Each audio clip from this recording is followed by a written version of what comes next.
미나상 오하요 고자이마스.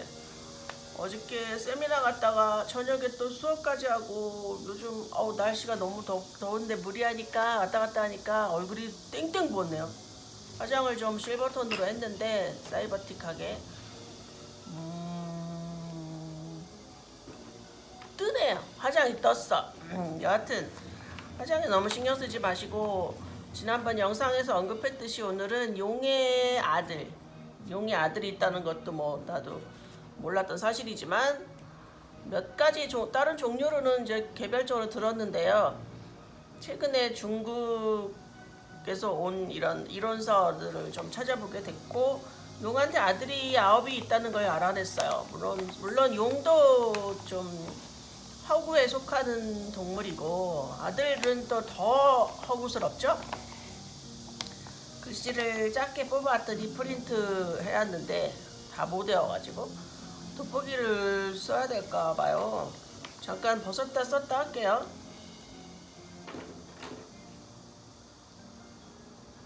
이 안경이 더 좋네. 대충 읽으면서 설명하면서 그렇게 해드릴게요. 중국 명나라의 호승지라는 사람이 쓴 진주선, 배선자를 썼네. 네, 따르면 이런 문헌이에요. 용에게는 9아들이 있었대요.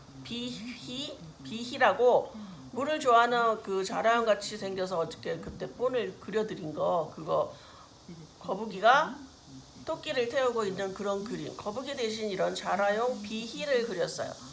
그리고 두 번째는 이문, 포뢰, 폐안, 도철, 공하, 애자, 산예, 초도 이런 게 있거든. 난 산예라는 건 들어봤어요. 좀 해태하고도 다르고 이상한 동물 이야기를 예전에 관장님이 하셔서 저런 게 있구나, 정말 특이하구나, 저런 자료는 어디서 봐야 되지? 근데 지금 만났어. 첫 번째부터 좀 읽으면서 설명해 드릴게요. 첫 번째, 비흐이라는 동물은 비석의 아랫부분을 받치고, 어디 이렇게 시골에 능 같은 데 가면 비석을 받치고 있는 아래에 거북이 같은 부분을 보셨을 거예요. 이거를 귀부라고 하는데 거북 모양의 받침돌을 나타내는 돌거북이래요. 몸은 거북이지만 얼굴은 용의 모습을 하고 있대요. 이 아이의 특징은 무거운 거를 들기를 좋아한대. 그래서 비석을 받치는 상상의 동물로 배치를 했대요. 중국 사람들의 상상력은 거의 신급이죠. 사람을 가지고 장난감 만들잖아. 그게 뭐냐면 내시. 그리고 전족하는 거 아시죠? 여자아이의 발을 크지 못하게 앞뒤를 이렇게 묶어가지고 발이 이렇게 됐잖아. 두 번째는 이문이라는 건데, 이문은 거대한 파도와 홍수를 부르는 용이래요. 좀 안 좋은 거네. 이문의 모습은 사찰이나 궁궐 건축물의 지붕에 찾아볼 수 있대요. 치미는 아시죠? 커다란 배웅전 같은 그 기와 끝에 요렇게 나와 있는 거 있어.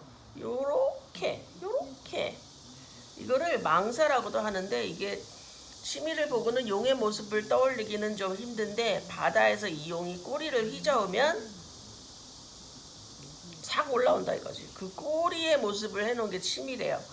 이게 파도와 홍수를 부르니까 우리나라 건물들이 거의 목조잖아요.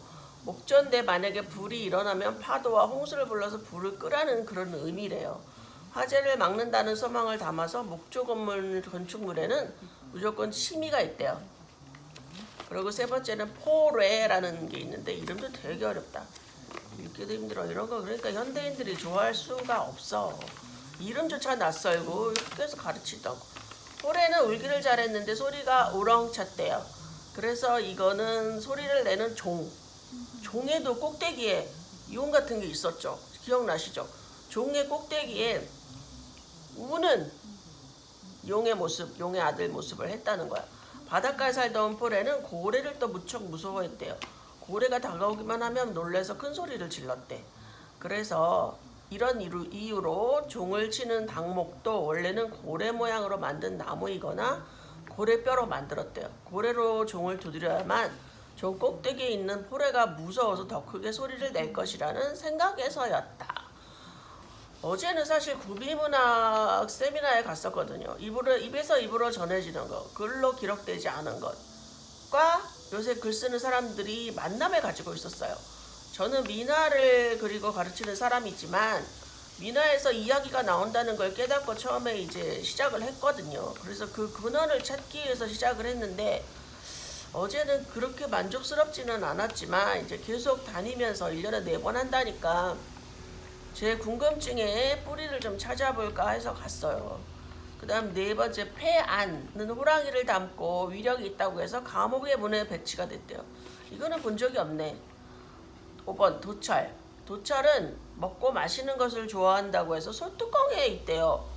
우리 집에도 옛날에 무쇠솥이 어렸을 때 있었는데 무슨 무늬가 있지는 않았어. 그냥 이렇게 둥글 무늬. 이제 좋은 데 가서 부엌살림 뭐 전시할 때 저쪽에 가구박물관 이런 데 가면은 소뚜껑을 좀 유심히 봐야 되겠네요. 그 다음 공하. 이거는 물 하자가 있으니까 물을 좋아하겠네. 물을 좋아하는 특성을 살려서 다리 기둥에 배치가 돼 있대. 이건 봤어. 어디냐면 경복궁에 이렇게 근정전 지나서, 아니야 근정전은 물 있는 데지. 입구 들어가서 한 건물 지나면 물이 흐르는 그 물길 같은 데가 있어요. 거기 다리가 있고 저쪽에 기둥 아래에 물 쪽에 용 같은 게 있어. 얼굴. 이 궁 해설사를 따라갔는데 이거라고 설명을 해주시더라고. 물길을 따라 들어오는 잡기를 막아주는 역할을 했대. 진짜 다 옛날 이야기네. 그 다음 애자. 애자라는 건요 죽이기를 좋아한다고 그래서 칼자루에 새긴대요. 칼자루에 용이 있나? 그런 칼은 뭐 박물관에서는 이제 본 기억이 살짝 나긴 하네. 칼자루에 장식된 애자의 모습은 둥근 장식 부분의 안쪽에 주로 있대요. 산예. 산예는 관장 아카데미 배우러 다닐 때 관장님이 해태와 비슷한 건데 다르다. 뭐 이렇게 설명을 하셨어. 이렇게 궁금증이 일어나는 건 내가 정확히 기억을 하거든. 산예는 사자의 모습을 닮았는데 연기와 불을 좋아한대. 그래서 불을 좋아하기 때문에 향로에 많이 새겨져 있대요. 향로에 용 그려져 있는 거는 봤어. 박물관이나 예전에 저 어릴 때도 집에 향로가 하나 있었거든요. 거기 분명히 용 그림이 있었어. 지금은 어디 가면 볼 수 있냐면 덕수궁 중화전 앞에 구정. 구정이 뭐냐면 산발이 솥 같은 거. 왕권을 상징하는 향로 되게 큰 게 있어요. 궁 건물이 있고 커다랗게 텐마루 같은 돌 있잖아. 그리고 맨 가장자리에 하나씩 향로 같은 게 있는데 굉장히 커서 눈에 띌 수도 있고 안 띄을 수도 있어. 그 다음 9번째는 초도. 초도는 문을 잘 닫고 숨기를 좋아해서 문고리에 많이 배치된대. 옛날에 그 우리 집에 3층 장이 있었거든요. 3층 장에 그건 열쇠라고 안 하고 쇠대라고 하대. 용인지 생선인지 이렇게 뿔도 달리고 입이 분명 용이야. 지금 생각하면 용 머리에 생선 몸에 뒤에 쇠대인데 이렇게 돌리는 게 아니고 이렇게 기역자로 돼가지고 끼어. 그럼 딸깍 하고 열리고 딸깍 하고 닫히고 그랬어. 그게 뭐라고? 9번째 초도래요. 초도. 신기한 걸 많이 배웠는데 9가지를 나도 뭐 외울 필요까지는 없겠고요. 뭐랄까, 저런 우리 조상들의 염원이랄까, 그런 걸 좀 마음속에 되새기고 그걸 좀 문화 컨텐츠로 발달시키고 우리 어린 아이들한테 좀 가르칠 수 있고 그랬으면 좋겠어. 내가 쟤네들 9개를 사진을 다 찍어서 하나하나 그림을 그려볼까 생각을 해요. 그래서 이렇게 가르치고 전파하면 되잖아. 9개 뭐 그까짓 거 어려워. 어저께도 앉아서 책거리 있잖아요. 책거리 9개? 8개? 8폭 그렸거든요. 거의 다 그렸어. 문자도도 뭐 6개 이렇게 있으면 하루에는 다 못 그리고요. 이틀? 이렇게 해가지고 뻔해서 중간중간 초등학생 체험교실에서 가르쳐주고 이제 미나를 한 2, 3년 돼서 한 8폭, 물론 크진 않아요. 그런 거 이제 끌어낼 수 있는 정도의 채색 기술이 있으신 분한테는 좀 중품, 대품은 아니고 중품 정도를 이제 드리죠. 그러면 나도 가르치는 보람이 좀 있고 배우시는 분들도 굉장히 기뻐하셔요. 나는 하루하루 기쁜 일이 자꾸 생기네. 이 문화 컨텐츠 개발하는 미나 가르치는 일을 선택하기 굉장히 잘한 것 같아요. 여러분들도 지금 뭐 할 일이 없거나 새로운 일을 찾아야 되거나 하면은 우리나라가 만만년 역사잖아. 미국에 비하면 정말 몇십 배에 가까운 뭐 역사와 전통밖에 우리가 새로 연구할 게 있나요? 지금 현대는 미래는 도래한다고 하는데 어느 쪽으로 흘러갈지 아무도 사실 모르잖아. 이럴 것이다, 것이다, 것이다지 그 사람들이 뭐 전체를 다 할 순 없어요.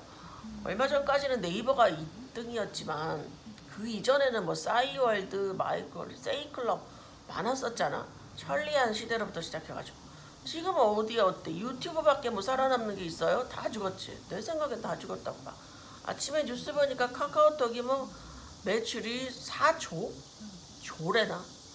카카오톡이 무료야, 공짜야 막 이러고 시작해가지고 시작한 산업인데 거기까지 발달할지 누가 알았겠어요?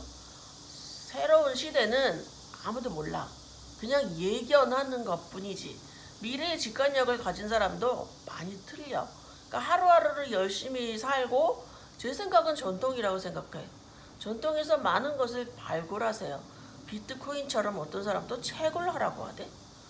그건 너무 투자 목적이라 좀 그렇고 내 시간과 내 마음과 영혼을 좀 쏟아서 우리 문화 콘텐츠에 좀 집중하셨으면 좋겠어요. 이건 그냥 제 생각이에요. 또 만나요. 안녕. 바이바이.